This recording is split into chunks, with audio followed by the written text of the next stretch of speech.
Bonjour à toutes et tous. Merci donc à Léonard et au groupe Vinci à la fois pour cette invitation et puis pour leur fidélité, puisqu'effectivement ils sont partenaires de la chaire d'économie urbaine depuis plusieurs années, donc dans laquelle je suis professeur. En deux mots, nous on travaille depuis à l'ESSEC depuis un peu plus de 40 ans, près de 40 ans pardon, sur les questions d'attractivité des territoires, de développement local et de gouvernance également publique-privée des villes et des territoires. Donc nos cœurs de métier étaient plutôt sur ces questions d'attractivité, de développement économique, et c'est vrai que nous aussi depuis plusieurs années on est questionné par nos partenaires publics, collectivités locales notamment et privées sur les effets du changement climatique, sur les nouveaux modèles économiques de l'adaptation, les modèles de financement et les modèles de gouvernance également de ces sujets, raison pour laquelle on est effectivement ravis d'être aussi partie prenante de cette discussion. Donc hier on a parlé des infrastructures de mobilité, aujourd'hui c'est le sujet des infrastructures et réseaux d'énergie qui nous occupe, donc évidemment un sujet absolument majeur pour le fonctionnement de nos économies productives, avec la conviction qu'il y a effectivement des enjeux proprement techniques liés à l'adaptation de ces infrastructures et réseaux, mais qu'on ne peut pas non plus aussi déconnecter le sujet de leur adaptation aux contextes territoriaux dans lesquels ces infrastructures et réseaux s'inscrivent, et on aura l'occasion d'en parler. Et que donc on a un panel ici d'intervenants à qui je vais laisser la parole et qui chacun en fait vont faire un zoom sur des enjeux et également des solutions déjà expérimentées ou à développer sur différents segments de la chaîne de valeur de l'énergie, de la production jusqu'à la consommation finale, en passant par le transport et la distribution. Voilà. Et donc je vais commencer en laissant la parole aux différents intervenants, et puis on aura évidemment tout un temps pour échanger avec vous et avoir des questions-réponses donc à Alexandre Barré. Donc Alexandre, je te laisserai te présenter donc plutôt sur la dimension d'adaptation des infrastructures existantes en termes d'infrastructures de production d'électricité, pas des moindres puisqu'il s'agit du parc nucléaire et thermique en l'occurrence. Donc voilà, quels sont les grands enjeux posés et les solutions pour adapter le parc existant au changement climatique dans les prochaines décennies. Je te laisse la parole. Oui, merci, bonjour, merci de nous recevoir. Donc, moi je travaille à EDF sur la partie nucléaire thermique, donc la partie production uniquement. Donc, je vais vous parler des outils de production et surtout des centrales nucléaires, puisque on travaille à un horizon 2050 et donc on travaille sur les gros outils de production qu'on a actuellement dans la partie nucléaire.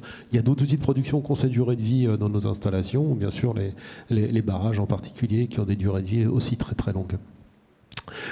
Juste pour évacuer très rapidement un débat qui n'est pas très rapide lui, mais on va se concentrer sur l'aspect territorial. Je vous ai mis en haut une centrale nucléaire dans la slide. Vous avez une vision de centrale nucléaire qui est en Arizona, qui vit au milieu du désert. Donc comme je sais que je vais avoir la question un moment sur l'eau, vous voyez, le sujet technologique en fait se traite, c'est-à-dire qu'on est capable de faire tourner des installations nucléaires avec assez peu d'eau, avec des dispositions technologiques. Ça veut dire de l'investissement, ça veut dire de la visibilité sur un certain nombre d'éléments économiques, mais c'est quelque chose qui se fait. Pour resituer et venir sur le parc existant aujourd'hui et sur les aspects territoriaux, je vous ai mis une image de la situation des centrales nucléaires existantes et actuellement en service en France. Vous voyez que vous avez des centrales qui sont à l'intérieur des terres, je veux dire, qui sont sur des rivières. Donc il y a la question bien sûr de la source froide. Vous en avez beaucoup qui sont aussi en bord de mer, donc la question de l'eau sera traitée différemment.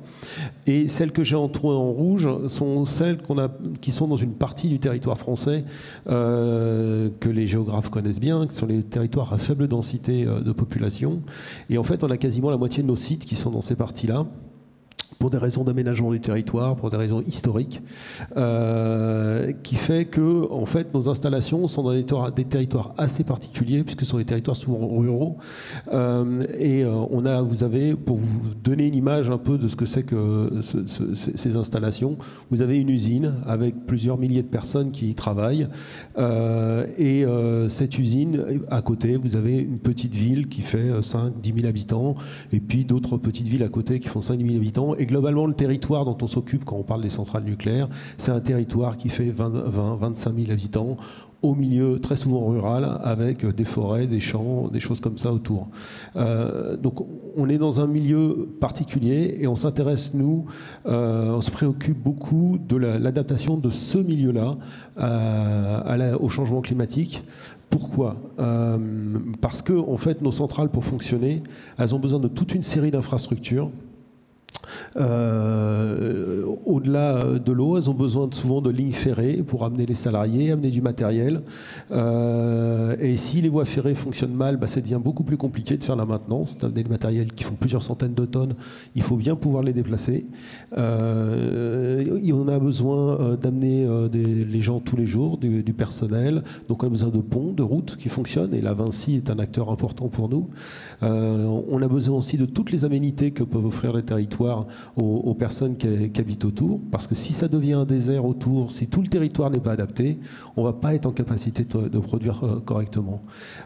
Et donc, on va vraiment se concentrer sur l'adaptation, non seulement de notre outil industriel, ce dont je vous ai parlé tout au début, sur l'aspect technique, mais aussi sur l'écosystème territorial, que ce soit à la fois les collectivités, les parties prenantes privées, les supermarchés, etc.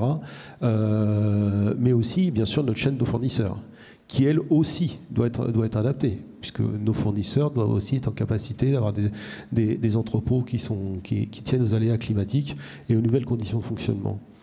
Donc, tout ça fait qu'en fait, on essaye de développer une approche systémique, et j'espère que ça va marcher. Voilà. Une approche très systémique de notre adaptation, sans se concentrer, en le prenant en compte bien sûr, les aspects technologiques que vous voyez là sur l'outil industriel. C'est ce qu'on appelle le LOB dans notre programme. C'est un programme qui s'appelle ADAPT, qui veut bien dire ce qu'il veut dire, en parlant de la ressource en eau, bien évidemment, mais aussi, vous voyez, on a un champ important sur le tissu industriel, sur les prestataires, sur les conditions de travail de nos salariés. Quand vous travaillez dans une usine, s'il fait 40, 45 degrés, ça devient vite compliqué. Vous ne pouvez pas laisser travailler les gens longtemps. Vous devez ou climatiser, ou faire des pauses très régulièrement dans des espaces réfrigérés, en les réhydratant, etc., etc. Et puis, tout l'écosystème qu'il peut y avoir autour des sites. Voilà, pour vous présenter rapidement comment on aborde cette question-là. Je vous indiquais que la question, c'est de l'incertitude. On a des certitudes aujourd'hui sur les modèles climatiques. Ils montrent des choses, les modèles climatiques, à des horizons 2030, 2040. Au-delà, on commence à avoir des incertitudes. Incertitudes liées à la modélisation, incertitudes liées aux décisions qui vont être prises par nous tous, collectivement. Parce que là, on parle d'adaptation. La première chose, c'est arrêter les émissions de gaz à effet de serre le plus rapidement possible. À chaque fois qu'on en émet un peu plus, on aggrave la situation plus tard. Donc ça, c'est la première chose qu'il faut rappeler. Mais ces décisions-là, elles n'est pas prise collectivement au niveau mondial encore. Donc, on ne sait pas à quelle mesure elle va être prise. Et donc, on a une incertitude qui apparaît entre 2040 et 2050 et qui va s'accroissant jusqu'en fin de siècle. Et évidemment, quand on est sur des infrastructures si je suis trop long, tu me le dis, quand on est sur des infrastructures qui ont des durées de vie de 60, peut-être au-delà de 60 ans, on est bien obligé de se projeter dans des temps très lointains avec une incertitude qui va être liée à un ensemble de décisions qui nous échappent et qu'on subira. Voilà pour comment on aborde la question côté du parc nucléaire et thermique. Merci beaucoup Alexandre. Je vais prendre 2 minutes aussi pour préciser qu'on réfléchit ensemble à cette question aussi et à travers un programme de recherche sur effectivement ce lien entre l'adaptation du parc nucléaire existant et sur le plan de sa capacité à produire dans les prochaines décennies et l'adaptation du territoire autour. Et effectivement, on s'aperçoit que on essaie d'identifier un certain nombre de leviers dont on se dit que s'ils se dégradent trop, la capacité demain du territoire à s'adapter va être assez menacé. Donc il y a évidemment la question du foncier, il y a la question de la ressource en eau, il y a la question des ressources humaines. On a une population qui vieillit, et la capacité des territoires demain, en particulier les territoires concernés par la présence de ces infrastructures, à être en capacité à offrir une main-d'œuvre formée, une main-d'œuvre suffisante, évidemment, est un sujet absolument majeur. Il y en a d'autres aussi, on parle des infrastructures, c'est le cœur ici du sujet, et que là-dessus, puisque j'ai vu que le sous-titre de Building Beyond, c'était les villes en commun, nous on a cette conviction que sur ces paramètres-là, on va devoir développer ou réinventer aussi des modèles de gestion de ces leviers comme bien commun. Et là, ça pose des questions de gouvernance, des questions de management qui sont à mon avis centrales et qui doivent être placées aussi au cœur du sujet, au-delà d'adaptation technique des réseaux et des infrastructures. Voilà merci pour ce premier focus sur la dimension de production. Je vais me tourner vers Fanny Sauvé, donc, qui est cofondatrice d'Aurus Énergie. Je te laisserai présenter aussi Aurus Énergie. Sur la dimension plutôt de la vision du consommateur, de la consommation finale, peut-être avec des éléments à la fois de cadrage et puis des solutions du coup que tu es amené à expérimenter sur ce segment aval de la chaîne de valeur. Oui, bonjour, merci d'être ici. C'est un sujet vraiment important, donc on a abordé pas mal le côté production. Moi, je suis la fondatrice d'Aurus Énergie, qui est une start-up qui vise à débloquer le potentiel de flexibilité électrique dans les bâtiments du tertiaire. Je vais prendre un pas de recul pour parler de tout ça. Et donc là, on va plutôt aborder le prisme de la flexibilité électrique au niveau consommation, qui est un levier particulièrement efficace, notamment parce qu'il conjugue plusieurs bénéfices, à la fois des bénéfices économiques, et à la fois il permet de limiter le recours à des moyens de production carbonés, donc fuel, charbon, gaz, en heure de pointe, en plus de soutenir la résilience du réseau électrique. Et il y a beaucoup de choses à faire avec l'existant sur ce sujet-là. Historiquement, la France est pionnière sur la flexibilité de conso électrique, notamment avec des choses que vous connaissez qui datent déjà des années 80-90, les tarifs heure creuse, heure pleine, JP Tempo, qui étaient là dès les années 80 pour accompagner la montée du chauffage. Ça fait 10-15 ans que c'est relativement stable, mais on arrive aujourd'hui à un point d'inflexion où il y a un accroissement très très fort de la consommation avec une production qui devient d'un côté beaucoup moins stable avec l'émergence des renouvelables, et de l'autre côté une consommation qui est croissante, en très forte croissance, avec l'électrification des usages dont on a déjà parlé, notamment l'arrivée des véhicules électriques, pompes à chaleur, etc., qui viennent mettre une pression sur le réseau électrique. Et donc, il va falloir aller chercher de la flexibilité beaucoup plus loin. La PPE prévoit 6,5 gigawatts de capacité d'effacement nécessaire d'ici 2028. C'est énorme. Et il y a ce potentiel qui est déjà présent aujourd'hui dans les bâtiments, à hauteur d'1,5 gigawatt dans l'existant, et qu'il va falloir aller chercher. Ça, c'est rendu possible aujourd'hui par deux révolutions simultanées, à la fois le côté économique dont je parlais tout à l'heure. Il y a des marchés aujourd'hui qui sont organisés par RTE qui permettent pour soutenir cet équilibre du réseau, rémunérer les consommateurs qui viennent faire l'effort de décaler leur consommation. Et de l'autre côté, il y a une révolution en termes de régulation où il y a des innovations technologiques qui nous permettent aujourd'hui d'aller débloquer ce potentiel-là. La flexibilité dans sa consommation, pour vous définir très précisément, c'est en fait elle est modulée des consommations, des usages, donc moduler la consommation, la puissance des équipements. Chauffage, climatisation, ventilation. Ça peut aussi être moduler la puissance de bornes de recharge, aller jouer sur des batteries, etc. Donc voilà, ça c'est plutôt pour prendre un niveau macro. Et du coup, par rapport à ça, chez Aurus Énergie, les solutions que vous pouvez être amenés à déployer sont de quel type ? Ouais, alors donc nous, on va chercher ça dans les bâtiments sur lesquels on peut jouer, notamment grâce à l'inertie thermique des bâtiments. en commençant par le chauffage, la climatisation, la ventilation. Parce qu'il y a des systèmes de pilotage qui sont en plein déploiement aujourd'hui. Donc, c'est des systèmes Schneider Electric, Siemens, etc., que vous connaissez sûrement, et qui viennent aider à piloter le chauffage, la climatisation, la ventilation. Et nous, on vient jouer là-dessus pour aider à avoir une meilleure gestion temporelle de l'énergie dans les bâtiments. Donc, une meilleure gestion temporelle de l'énergie dans les bâtiments, ça peut être relativement simple. Notamment, on peut voir par exemple avec ce graphique. En noir, vous avez une courbe de charge de consommation prévisionnelle sur une journée dans le bâtiment.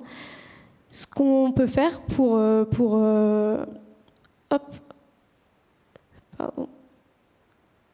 Ce qu'on peut faire, par exemple, ça va être un préchauffage. Donc, on va venir chauffer un peu plus tôt, hors d'une heure de pointe. En général, l'heure de pointe, le matin, ça va être 8h, 11h.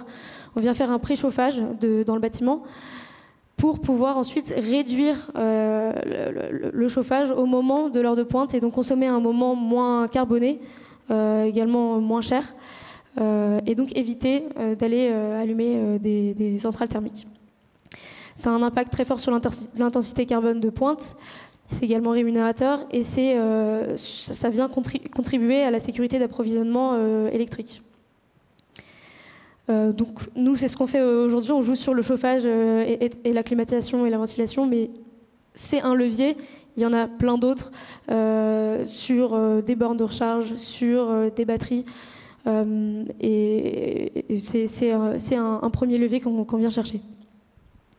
Merci beaucoup. Tu auras l'occasion sans doute de parler d'autres leviers aussi dans la discussion.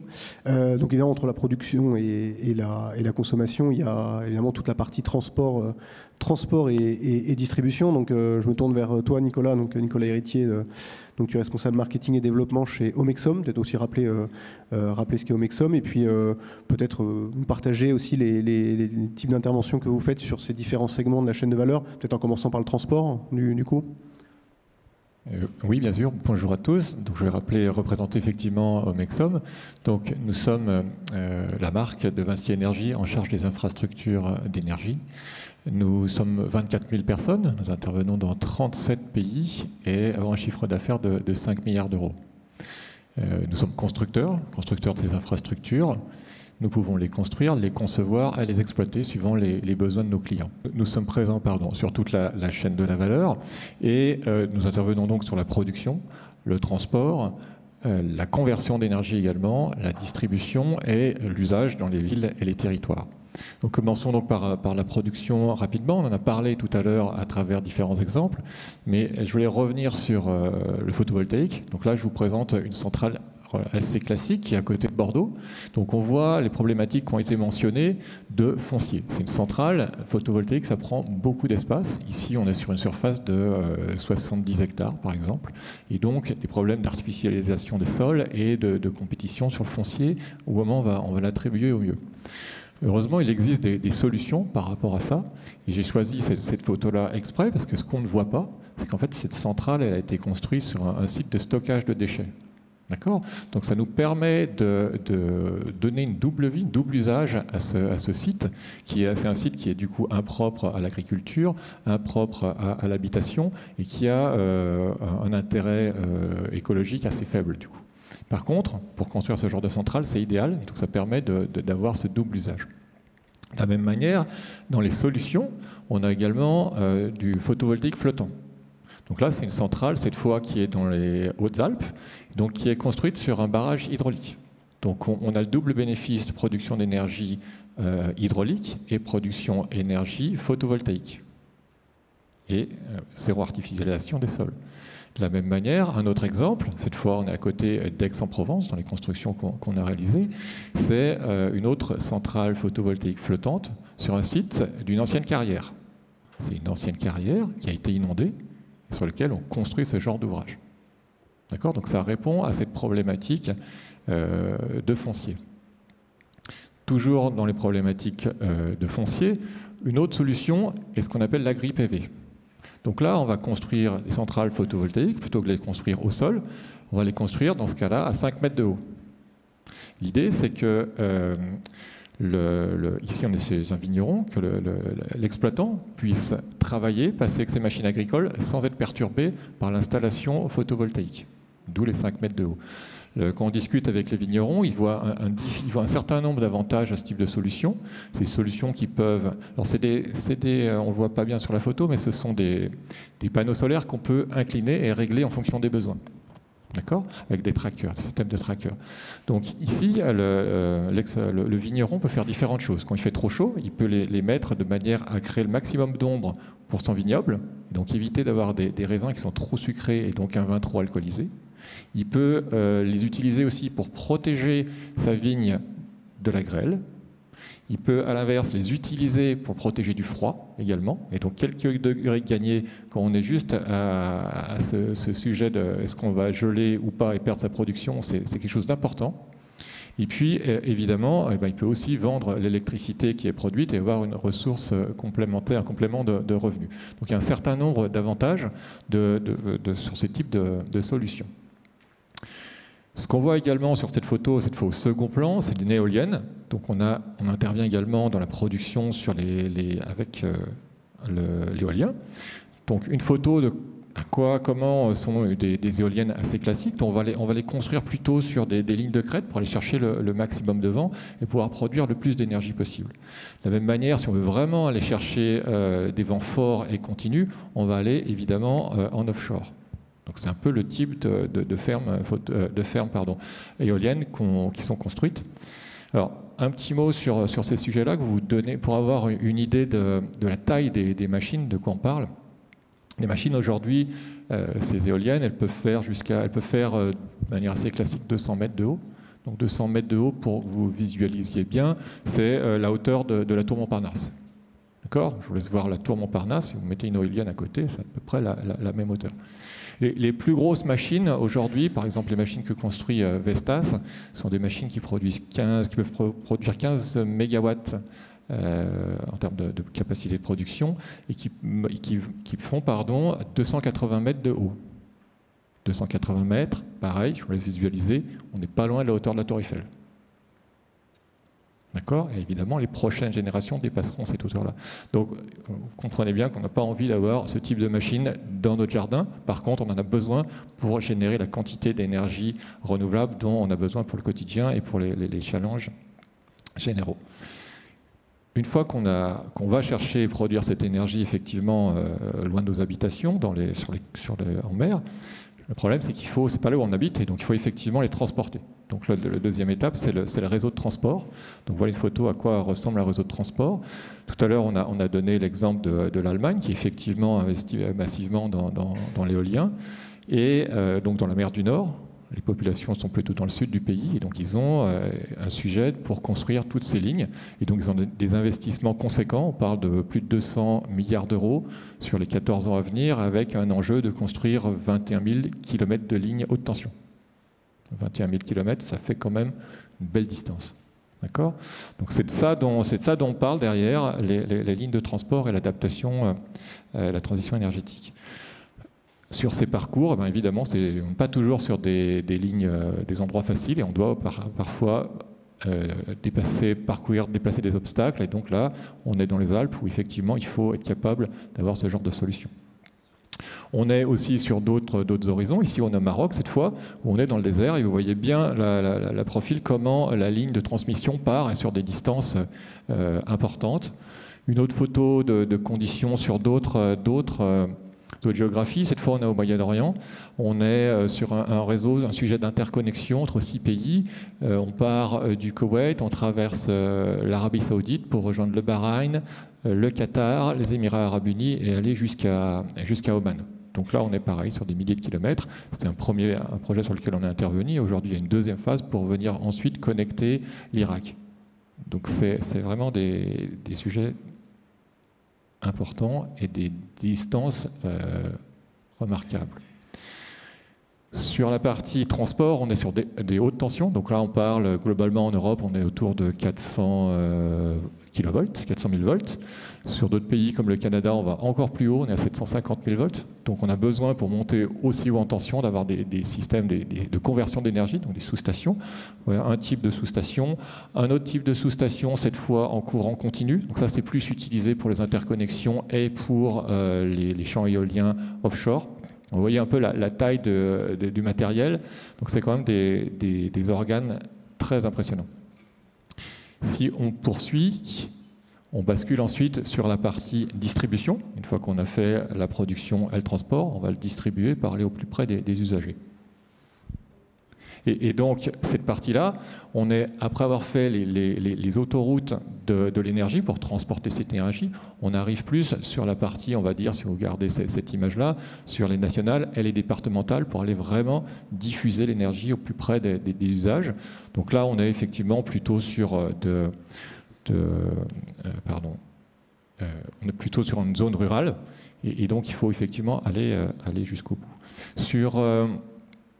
Alors, Enedis annonce alors je vais donner quelques chiffres.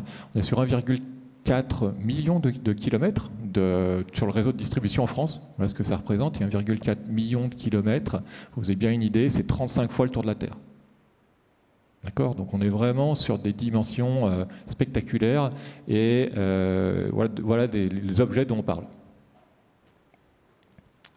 Si je poursuis, donc tout à l'heure on était à l'électrification rurale dans des zones relativement simples et faciles d'accès. Ici on est cette fois en Australie, donc avec un peu plus de complexité et de câbles. Néanmoins c'est quelque chose qui est assez classique. Par contre, effectivement, comme on l'a dit tout à l'heure, il y a aussi des aléas climatiques. Et voilà un peu ce qui peut se passer. Cette fois, on est en Nouvelle-Zélande, dans la région d'Auckland. Donc, ils ont eu un cyclone, le cyclone Gabriel, en janvier 2023, durant l'été austral. Et donc, vous voyez sur la droite, tout ce qui est en orange, globalement, ce sont des pannes sur leur réseau. Donc une bonne partie du réseau de la ville d'Auckland et autour de la ville d'Auckland est tombée. Et ils ont dans cette situation-là, on s'est retrouvé avec 50 000 personnes privées d'électricité. Et donc nous et nos équipes, ce qu'on fait, c'est d'intervenir aussi en urgence sur ce genre de situation et aider à rapporter, à remettre l'électricité le plus rapidement possible. Si on revient plus sur nos territoires, donc là on est sur l'automne dernier, où nos équipes, on a eu plus de 300 personnes, 350 personnes qui ont été mobilisées, une centaine d'équipes pour aider les équipes d'Enedis et remettre l'électricité rapidement. Donc on voit ici, on a un poteau béton qui est cassé. Donc le poteau béton, je choisis cette image pour deux raisons. La première, c'est que le poteau béton, c'est quelque chose de solide, de résistant, mais malgré ça, il peut être cassé par la chute d'un arbre. De la même manière, on intervient pour venir le changer, le réparer, mais on voit avec l'arbre qui est du coup tombé et qui est au milieu du chemin que les conditions d'intervention sont difficiles et les conditions d'accès parfois sont même impossibles puisqu'il faut commencer par tronçonner des arbres, etc., faire un chemin pour pouvoir accéder au site. Donc des conditions difficiles, mais qui se généralisent, et on a ces situations de manière assez large sur différentes latitudes, je vous l'ai montré, et on a aussi ça avec la neige, etc. Enfin, les aléas climatiques, c'est quelque chose qui impacte aussi, et on a besoin d'être capable de répondre aussi rapidement. Ensuite, si on bascule, une fois qu'on a fait une production décarbonée, transportée, distribuée, et on va rentrer dans l'usage, et cette fois, on est vraiment au cœur des villes. Là, on ne peut pas être plus au cœur que sur cette photo-là. Il y a des choses simples à faire dans l'usage. Déjà, la première chose, c'est de réduire la consommation. Et donc là, les choses simples, c'est passer sur des technologies LED. Donc, c'est des choses qu'on fait. Ces technologies nous permettent aussi de proposer de nouveaux services. Et donc, dans le type de nouveaux services, ça va être d'avoir des éclairages qui sont pilotables. Et donc, on peut réduire progressivement, en fonction des horaires, en fonction de la nuit, à quel moment on se trouve dans la nuit, de réduire ce type d'éclairage. On peut proposer aussi de nouveaux services pour garder des systèmes de sentiment de sécurité dans les villes, c'est-à-dire on ne va pas éteindre complètement. On peut rajouter des capteurs de présence qui permettent d'allumer, de piloter l'éclairage seulement lorsqu'on en a besoin et lorsque les personnes passent, ce qu'on appelle des bulles de lumière qui viennent suivre en fait les piétons. De la même manière, ce savoir-faire qu'on a développé en France, on a pu l'exporter. Et là, on est parti à Canberra, en Australie. On a eu un projet sur lequel on a dû changer 80 000 points lumineux. Pour vous donner un peu l'idée des sujets, c'est pas changer juste une ampoule. Là, on est sur 80 000. Et après, ajouter tous ces systèmes de pilotage derrière pour optimiser l'éclairage public. On profite aussi de cet éclairage pour valoriser les villes. Là, on est revenu en France, sur la ville de Saumur, où on peut justement utiliser cet éclairage, mettre en valeur, ici un château, un pont, etc. Ça va dépendre des caractéristiques de la ville et travailler sur la signature. Donc c'est aussi un sujet d'identification et de personnalisation des villes. Et là, en France, on intervient à travers une marque qui s'appelle Citeos, que vous connaissez certainement. Et puis, pour finir, il faut aussi décarboner les usages. Et donc, dans la décarbonation des usages, on est évidemment sur l'électromobilité. Donc là, on va construire ces infrastructures, les exploiter. Mais cette photo ici, elle est double. Vous voyez la voiture. Néanmoins, ça n'a de sens, cette voiture électrique, que si l'électricité est décarbonée. Vous voyez sur la partie droite de l'image l'intensité carbone sur la zone Europe. Et évidemment, plus vous êtes foncé, plus vous avez une intensité carbone importante. Donc, il faut que si vous avez une voiture électrique en Pologne, ce n'est pas évident que vous soyez plus vertueux qu'une voiture thermique. D'accord ? Donc, tout ça pour vous dire que c'est un système qui est complexe. Il ne suffit pas d'acheter une voiture, il faut qu'on ait tout l'ensemble de la chaîne de valeur, la production, le transport, la distribution et l'usage. Vous voyez aussi sur cette photo, c'est pour ça que je l'ai choisi, les flux d'énergie, ce sont les petites flèches qu'on voit ici. Le réseau européen, il part finalement du Maroc. Vous voyez, au sud de l'Espagne, il y a des échanges. Il va jusqu'en Ukraine. On est aussi connecté avec l'Angleterre et l'Irlande via l'Angleterre. Et bientôt, on aura une liaison directe. Et on va jusque dans les pays scandinaves. Donc le réseau européen, c'est vraiment quelque chose d'important, de complexe. Et cette évolution, l'évolution de ce réseau, c'est quelque chose qui va prendre du temps, qui demande beaucoup de capitaux, ce qui a été mentionné tout à l'heure. Et c'est vraiment aussi un enjeu stratégique et un enjeu de souveraineté. Ça a été effectivement mentionné tout à l'heure. Et c'est vraiment ce qu'on voit ici. Et même si les enjeux sont importants, c'est vraiment ce qu'il faut qu'on fasse sur les générations à venir. Et donc nous, chez Omexom, on est très fiers d'intervenir là-dessus parce que c'est des métiers passionnants et voilà un peu ce qui nous motive au quotidien. Voilà un peu sur la chaîne de la valeur. J'espère que ça vous a plu et que vous avez une meilleure compréhension de ce sujet de transition énergétique. Merci beaucoup Nicolas et puis merci à tous pour ces exposés du coup introductifs qui ouvrent tout un ensemble de questions. On a largement le temps de laisser la parole à la salle. Juste deux petites questions peut-être pour n'hésitez pas à réagir sur les interventions des uns et des autres. On a vu à travers les interventions parfois l'ampleur, l'intensité capitalistique très forte que demandent ces adaptations et certaines de ces réalisations qui impactent aussi le paysage. Je sais que c'est un sujet sur lequel on réfléchit aussi. C'est que parmi ces ressources, ces leviers, le paysage aussi quelque part est un bien commun et qu'il pose des questions aussi d'acceptabilité de ce type de transformation qui peuvent avoir par ailleurs, qui peuvent être liées à un intérêt général par ailleurs. Mais est-ce que vous, dans ces interventions sur ces différents segments de la chaîne de valeur de l'énergie, est-ce que vous êtes confronté à des questions particulières en matière d'acceptation locale des transformations que ça induit et comment est-ce que vous y faites face en fait ? Qui veut se lancer ? Alors Fanny. moi, ça va pas être en termes de paysage puisqu'on traite dans le bâtiment, mais forcément il y a des points, notamment la question du confort, parce que quand on vient moduler, déplacer des consommations électriques dans la journée, c'est la chose la plus importante, c'est de ne pas toucher le confort en réalisant ces adaptations-là. Et là, la solution réside dans les innovations technologiques qu'on va aller chercher, donc dans des algorithmes les plus fins possibles, prenant en compte le maximum de variables pertinentes, la météo, le taux d'occupation, plein de variables, pour pouvoir avoir des algorithmes très fins et aller chercher des décalages de consommation qui ne vont absolument pas affecter le confort et qui ne vont pas être perceptibles par les occupants. Qui Alexandre ensuite. Pour poursuivre, donc... Et effectivement, je vous ai montré différentes choses. Les éoliennes, on va les positionner là où il y a du vent et on se retrouve avec des sujets d'acceptabilité puisqu'elles sont été aujourd'hui en France principalement déployées dans la partie nord-ouest. Et donc, on arrive à une limite d'acceptabilité. Donc, c'est un sujet. Donc, on voit par contre qu'on peut les déplacer et les mettre en offshore, ce qui du coup est une manière de régler le problème, en tout cas en termes de pollution visuelle, si on veut. L'autre sujet que je peux mentionner, c'est sur les lignes de transport ou de distribution qui sont aériennes, c'est ce qui est le plus simple. Néanmoins, on peut aussi les enterrer. Donc, c'est un coût supérieur. Ça a des avantages et des inconvénients, mais c'est une des solutions de faire ça. Les centrales photovoltaïques, globalement, il y a le problème du foncier, mais en termes d'impact visuel, le sujet n'est pas là. Et puis pour les centrales à la fois existantes, ce qui pose des questions d'acceptabilité, mais aussi les transformations pour les populations du territoire induites par le changement climatique et les autres. Comment est-ce qu'on gère ça de votre côté? Alors historiquement, le paysage a été pris en compte en fait dans l'installation, dans la conception des installations. Dans un temps reculé, c'est-à-dire dans les années 80-90, quand on a construit nos installations, il y avait une analyse qui était faite sur l'impact paysager, notamment des tours aéroréfrigérantes. Hein, vous voyez ces grands cônes là des centrales qui peuvent être quelquefois à rabaisser, donc on les fait moins hautes. On en change la forme, voire on les équipe de ventilateurs pour pouvoir continuer à avoir le niveau d'évacuation d'énergie attendu.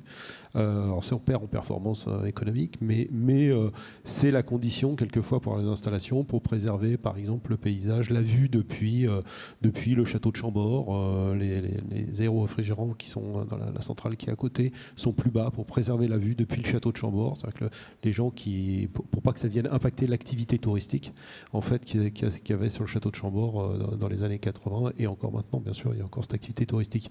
Il y a toujours cette question en fait on retrouve un peu toujours cette question de concilier tous les usages autour d'un bien commun qui peut être le paysage. Dans le domaine de l'eau, c'est même dans la loi, on parle de concilier les usages hein, dans le domaine de la gestion de l'eau, mais ça existe aussi pour le paysage, etc., pour pouvoir préserver toutes les activités économiques quand on installe un équipement comme une centrale nucléaire.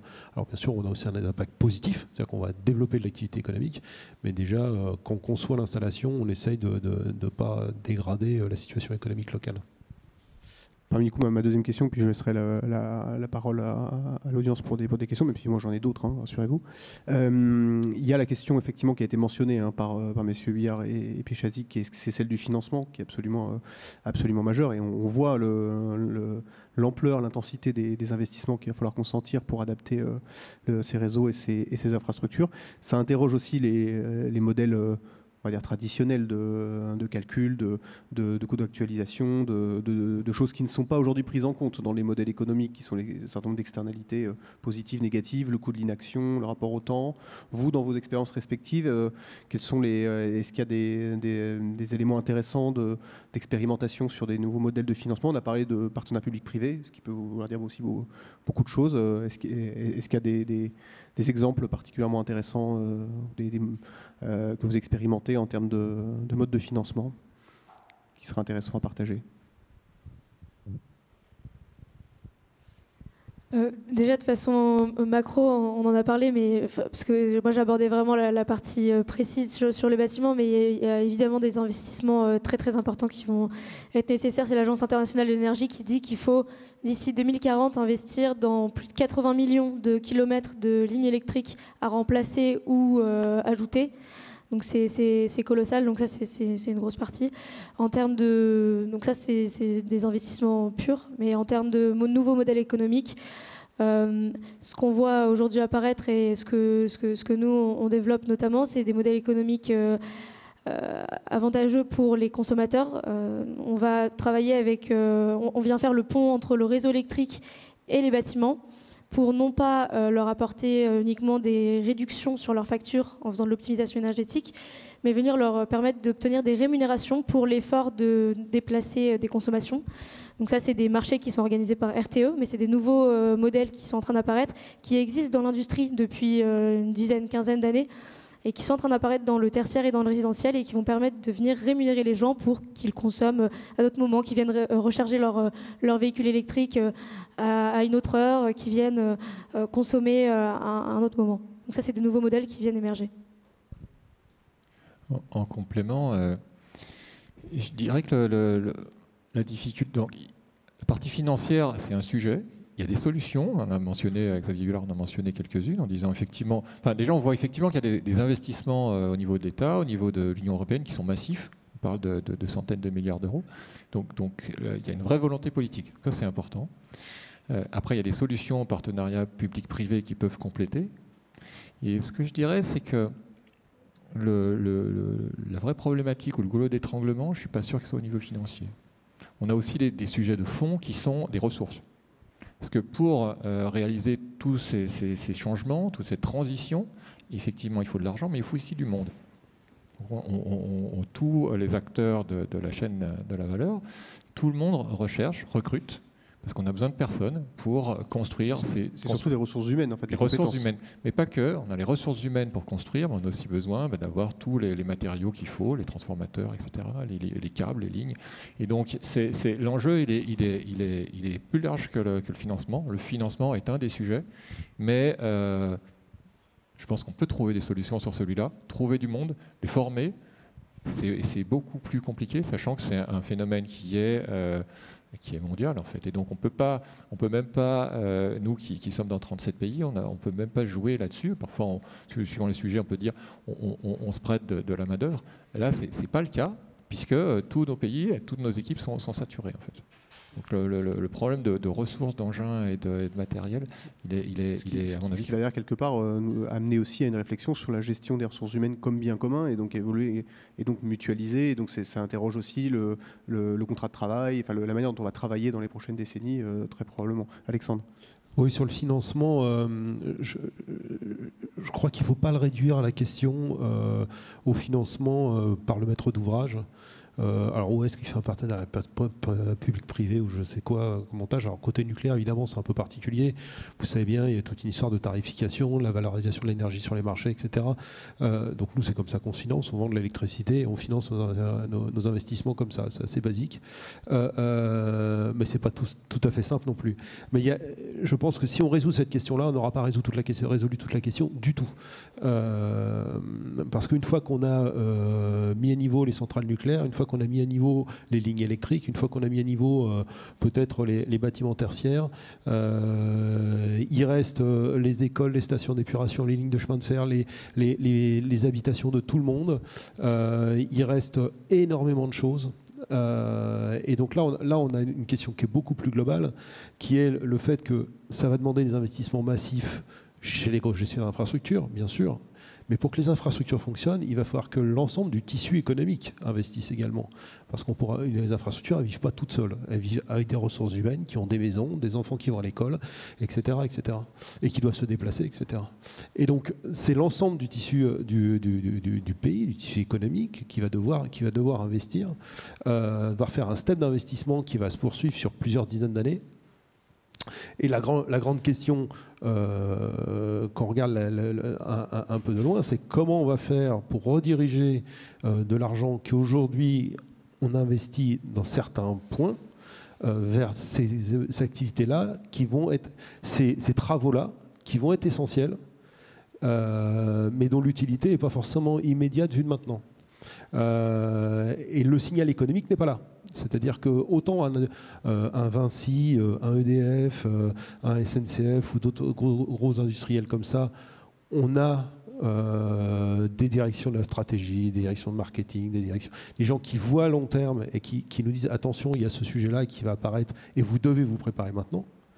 Mais je vous garantis, quand on va discuter avec une collectivité locale qui a typiquement nos Comcom autour de nos sites, c'est une vingtaine de milliers d'habitants.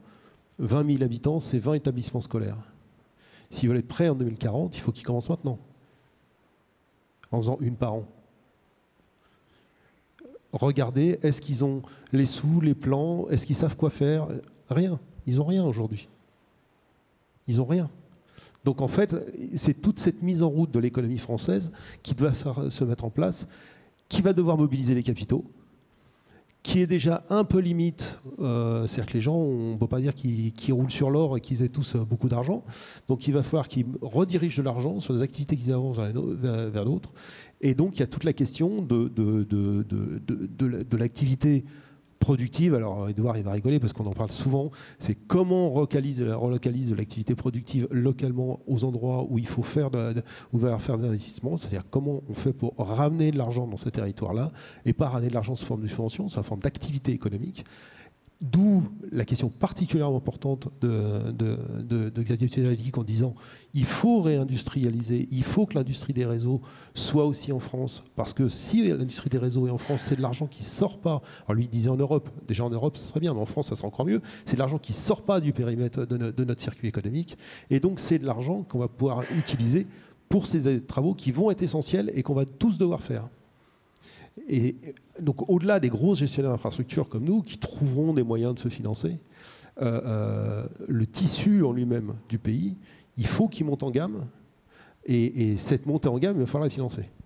Et ça pose évidemment la question de notre capacité collectivement à produire une vision cohérente, stable dans le temps, etc. etc.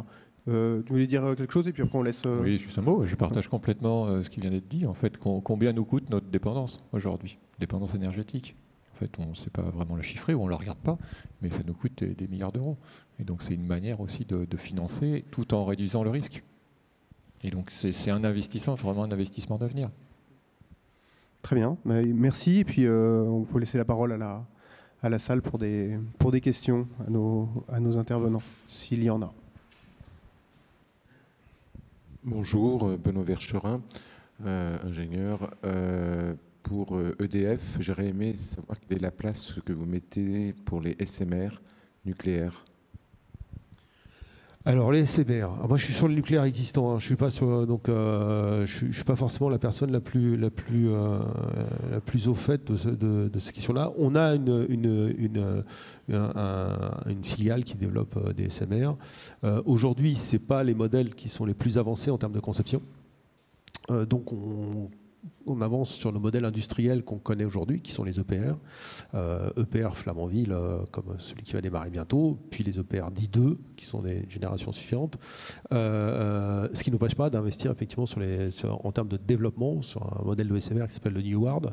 Mais aujourd'hui, on n'a pas de planification associée à ces SMR, parce qu'en fait, les modèles, ils sont encore dans les cartons. Ils sont pas, la conception, on n'est pas sur des avant-projets suffisamment détaillés comme les EPR2, on commence à voir un peu plus précisément comment ça marche. Mais ça fait partie du plan. Christelle Perrin, j'ai toujours des questions. Donc j'ai travaillé pendant 5 ans là, chez SPI Nucléaire pour les visites décennales sur les travaux électriques. Et j'ai suivi les fournisseurs qui fabriquaient les câbles. Et la question des ressources, moi, m'interroge beaucoup parce que j'ai l'impression que c'est vraiment quelque chose de critique et que quand bien même on veut développer tous ces kilomètres de câbles, je ne suis pas encore convaincue que les situations géopolitiques vont nous permettre de réaliser cette feuille de route. Donc voilà, je suis interrogée sur les ressources pour réaliser tout ce que vous annoncez. Donc j'ai l'impression qu'on est encore un peu dans les bisounours et que je ne suis pas sûre que les années à venir seront si simples. Nicolas ? Oui, c'est une vraie question. Et donc aujourd'hui, on peut faire si tous les pays développent leur plan tel qui correspond aux besoins, ça fait des quantités et des besoins énormes. C'est pour ça effectivement que j'ai mentionné ce sujet-là. Et c'est plus, il y a un moment, ça va être plus compliqué d'avoir du cuivre ou d'autres matériaux comme ça que d'avoir de l'argent. Et donc c'est un vrai sujet. Je ne sais pas vous répondre et vous dire que tout ira bien, mais c'est clairement un point d'attention.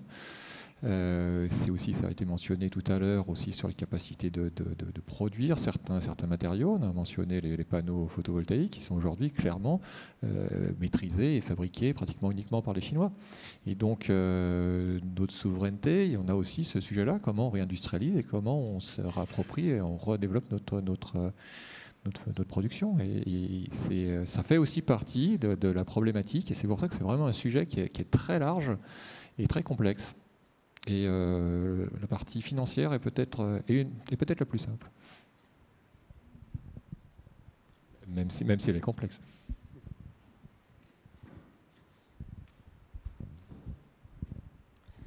Bonjour, Laura Monvigreux, je suis chargée d'opération énergie pour la ville de Châtillon. Est-ce que chacun d'entre vous peut me signaler, enfin, me donner ce qui, selon eux, sera le plus grand risque et à quelle échéance? Parler de risques environnementaux ou plus largement? Au niveau production d'énergie électrique. C'est une question compliquée, mais comme ça, spontanément, le risque, c'est qu'on ne fasse rien. Du coup, si on ne fait pas notre transition énergétique, on va clairement droit dans le mur. Donc net zéro, on n'y arrivera pas. On aura planète qui va devenir compliquée à vivre et donc il faut agir. Échéance? Et bien, le plus vite possible. Et quand on regarde les enjeux et toutes les complexités, tous les thèmes qu'on a présentés et que vous mentionnez, c'est effectivement des sujets qui se comptent en décennies. Hein. Et ça, on a de très bons exemples. Si vous regardez le parallèle avec l'arrivée de la voiture il y a une centaine d'années, comment on bascule d'un système où on se déplaçait avec des chevaux à créer toute l'infrastructure pour se déplacer avec des voitures. Donc déjà créer des voitures, créer les stations essence, raffiner l'essence, etc. Et donc on parle de décennies. Et donc pareil, si on parle tout à l'heure, on parlait d'électrifier les villes. Il y a des zones, il ne faut pas l'oublier, hein, dans le monde qui n'ont pas l'électricité. Et donc nous, on intervient en Afrique, c'est des choses qu'on fait, d'apporter l'électricité dans certains villages. Et donc, même si ça paraît évident, on n'est pas au bout de cette transition. Et oui, c'est des décennies, voire des générations. Fanny, tu veux... Non, rien de spécial à ajouter. Oui, enfin, le réseau électrique, c'est vraiment le goulot d'étranglement de la transition énergétique, trop souvent oublié des sujets de discussion. Donc le risque, en effet, c'est de passer à côté de ça, mais rien à ajouter. Alors le problème, c'est que quand on passe le troisième, c'est difficile. Pour décaler un petit peu le propos, et en restant un peu sur la même idée, le vrai sujet, c'est de réfléchir à nos usages, travailler sur nos usages. Et intégrer bien les contraintes dans nos usages et bien la repriorisation de nos activités. Aujourd'hui, on n'est pas du tout là. On a des signaux gouvernementaux, on a des signaux qui viennent à droite et à gauche. Néanmoins, on pense toujours que les autres, et je parle pour la France, là je parle des risques pour la France, hein. Pour le monde ça serait une autre chose. Pour la France, on a des signaux, mais le changement des usages aujourd'hui n'est pas fait. Et cette interrogation-là, elle est critique parce qu'il faut faire de l'électrification pour le climat, mais pour y arriver, il faut faire de l'efficacité énergétique, il faut faire une part de sobriété, c'est une évidence. On parle d'une réduction de moitié, quasiment de moitié de la consommation d'énergie. Hein. Alors si je prends l'empreinte énergétique mondiale, hein, on est à peu près un truc de moitié. Donc on n'est pas sur quelque chose qui va se faire doucement, qui va se faire sans prise de conscience, et des individus, des entreprises, etc. Et ça c'est pas fait. Et si ça ne se fait pas, ça veut dire que vous allez avoir des signaux économiques ensuite sur le secteur économique qui ne se feront pas, et donc des investissements qui ne se débloqueront pas. Et là, on aura un vrai sujet. Parce qu'en fait, on va rester coincé en se disant, un peu devant, comme les lapins dans les phares d'une voiture, en disant la voiture approche, il y a un énorme problème, il faut faire un truc, et on n'ose pas le faire, quoi. C'est à peu près ça le sujet, et c'est un peu la situation qu'on a aujourd'hui. On est tous conscients du changement climatique, on est tous conscients des émissions. Enfin, quand on fait des sondages, les gens français, globalement, sont à peu près conscients de ça. Le petit cran d'après qui consiste à dire je modifie tel usage, il n'est pas fait. Et tant que celui n'est pas fait, ça ne sert à rien d'être conscient, sauf à se faire mal. Bonjour, merci beaucoup pour votre présentation très complémentaire et très intéressante. J'avais une question en lien avec ce qui vient d'être dit et puis avec ce que vous avez dit en clôture des présentations sur le besoin de changer les cas d'usage, d'investir vraiment le tissu territorial. J'ai bien entendu l'une des propositions qui est ressortie de dire qu'il fallait faire en sorte que les flux économiques restent dans le territoire. Ma question même plus concrètement, elle serait de dire comment on fait pour investir vraiment tous les acteurs territoriaux et aussi les parties prenantes telles que les élus, qui a priori ne sont pas toujours sollicités. Je précise un peu comment on fait pour passer du constat que l'action est nécessaire à vraiment réussir à engager tout le monde. Parce que visiblement, on est tous plus ou moins au courant, et même les élus, qu'il va falloir agir pour adapter les territoires. Comment on fait pour vraiment passer à un changement concret des cas d'usage? On a parlé des pistes économiques. Est-ce qu'il y a des pistes d'action, de collaboration autres que vous avez ébauchées ou que vous êtes en train de mettre au point? Alors, dans ce sujet-là, il y a plusieurs manières de répondre. Effectivement, déjà, c'est la prise de conscience au niveau local, personnel, des élus, qu'est-ce qu'ils ont envie de faire, parce qu'ils ont aussi la possibilité de choisir où est-ce qu'ils mettent leur investissement. Donc, c'est des sujets dans certaines villes qui sont poussés de manière forte, dans certaines géographies. On voit ça, je vais repartir un peu à l'international, mais on voit dans la zone en Norvège, au niveau d'Oslo, il y a une volonté politique très forte de décarboner toute la partie transport public. Et puis ensuite, bientôt, il y aura, je ne sais plus la date en tête, mais bientôt, on ne pourra pas rentrer dans la ville d'Oslo avec un véhicule thermique. Donc ça, c'est des décisions locales qui sont prises et qui sont très fortes. On peut avoir ce genre de décision. Après, on va avoir des décisions et des choix au niveau national via la législation. Typiquement, en France, on a eu une loi qui est sortie il y a un an, au mois de mars 2023, qui du coup, oblige les territoires, les métropoles, les mairies, à accélérer sur la transition énergétique. Donc accélérer, ça se fait à différents niveaux. Ça se fait à travers la simplification des procédures administratives. Donc c'est plus compliqué, plus facile à dire qu'à faire, mais c'est important parce qu'on a effectivement des temps de traitement des demandes pour des chantiers qui sont extrêmement longs. Et puis c'est aussi une obligation de mettre des, comment dire, par exemple, construire des ombrières photovoltaïques sur des parkings, sur des zones accueillant du public. Donc c'est aussi ce genre de choses, l'incitation de l'État à accélérer dans cette transition énergétique. Donc vous avez les sujets techniques, on va dire, les solutions techniques sont connues, mais il y a un autre levier qui est celui législatif de pousser les acteurs à se mettre en mouvement. Et donc c'est, en tout cas en France, c'est aussi des choses qui se font. Ouais, il y a une vraie combinaison entre la régulation, les financements privés, publics et l'évangélisation à continuer à pousser pour qu'il y ait ce passage qui se fasse. Dans les territoires notamment, il y a des programmes, là je pense au programme EFACT qui est un programme qui permet de financer beaucoup, c'est financement public, sur des équipements, sur des mises à niveau pour passer vers la transition énergétique. Ça, c'est dans le public, mais il y a la même chose dans le tertiaire, dans le résidentiel, des obligations de mettre des thermostats connectés, des systèmes de pilotage dans les bâtiments du tertiaire. Donc la combinaison de ces trois points-là, je pense, c'est ce qui permet de passer à l'action. Merci pour vos présentations. Je rebondis sur ce que tu es en train de dire justement, Fanny. Comment vous arrivez tous et toutes, et vous particulièrement, à mobiliser des acteurs qui sont déjà très contraints et pas forcément sensibilisés au sujet? Je parle là plutôt d'acteurs et de filières privées pour les réussir à les faire passer à l'acte et justement agir au-delà juste de cette contrainte réglementaire et les contraintes économiques qui peuvent être en plus liées à la situation. Je voudrais... ouais. Les acteurs privés ne sont pas forcément ceux qui sont les plus réticents à agir. Ce n'est pas nécessairement eux. Hein.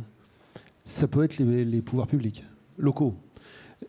Faut bien voir que là, on parle d'une multitude d'acteurs, on fait des grandes généralités entre le maire d'une ville de 5000 habitants, le maire de Lyon ou de Paris ou la maire de Paris, je ne sais pas quoi, d'Angers, pour prendre un peu toutes les tendances politiques, Orléans, enfin bon, je ne vais pas toutes les faire, mais pour ne pas dire que ce n'est pas lié à la tendance politique.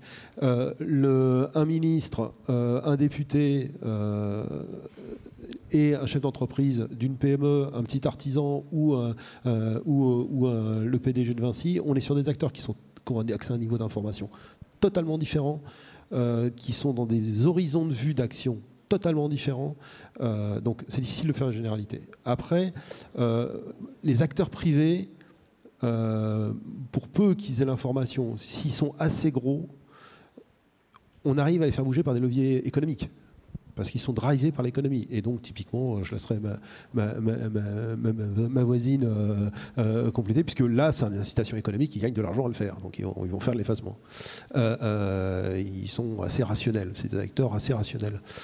Des politiques, quand on leur demande de venir bouleverser la vie de leurs administrés, quand on prend un maire d'une petite ville ou d'une ville de taille moyenne, changer la vie de ses administrés, faire un investissement qui va peut-être être compliqué pour les finances de la commune, pour un truc qui arrivera bien après la fin de son mandat.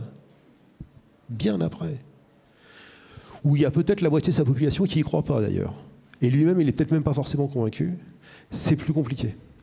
Alors là, effectivement, il y a le levier réglementaire, il y a la préfecture qui va pouvoir jouer, etc. Il y a un contrôle qui peut signer une obligation réglementaire, mais enfin, elles sont quand même pas très fortes. Après, c'est le travail de conviction, c'est-à-dire qu'il y a un travail d'aller expliquer aux gens, leur montrer, aux élus, leur montrer, comme à tout le monde, que il y a des sujets, que nous, on observe des choses, que la science dit des choses, que eux, ils peuvent observer des choses sur leur territoire, que, par exemple, je sais pas quoi, les forêts dans leur territoire sont en train de dépérir et que c'est pas tout à fait un hasard, qu'on est capable de l'expliquer, et que c'est lié à un phénomène qui va s'aggraver. Et c'est comme ça qu'on les met en route. Autrement, c'est très compliqué.